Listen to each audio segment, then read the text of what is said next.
Leading up to the Baseball Hall of Fame class announcement, we're examining notable candidates. Andrew Jones led us off, and next up is Félix Hernández. Felix was just a teenager, 4 months past his 19th birthday, when he took a major league mound for the very first time. With that first pitch, he became the youngest starting pitcher in decades. The game itself was forgettable, a loss for his Mariners. But he left an impression. His catcher that day said, "The first game of a possible future Hall of Famer." We are now finding out if that prediction comes true. This is Hernandez's second year on the ballot. Last year, he received just over 20% of the vote, well short of the 75% needed. The path to Cooperstown seems daunting, but not impossible. And for King Félix, an uphill climb is fitting. Because over his entire 15-year career, Félix Hernández never once pitched in a playoff game. The Mariners never won 90 games with him. Yet, for a full decade, he was among the most dominant pitchers on the planet.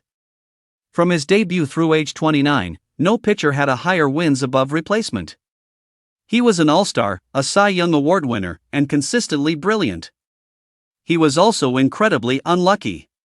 He suffered double-digit losses 5 times, including a season where he led the league in earned run average but still had a losing record.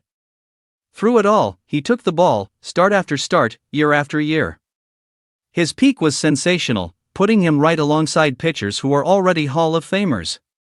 But a Hall of Fame career needs a graceful decline, and that's the biggest hole in his case.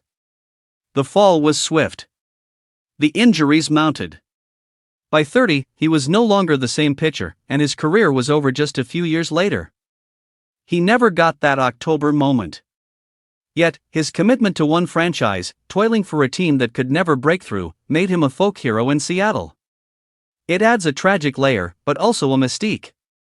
And it all built toward his finest hour, a perfect game in 2012. Does it matter the stadium was half full?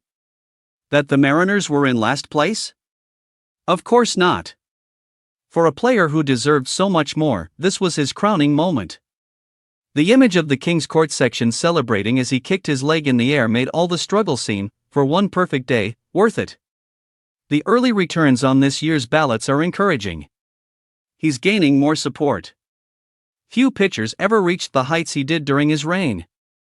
For a player who didn't catch many breaks, completing this daunting climb to the Hall would be a fitting final chapter. The King's reign had to end. But long live the King.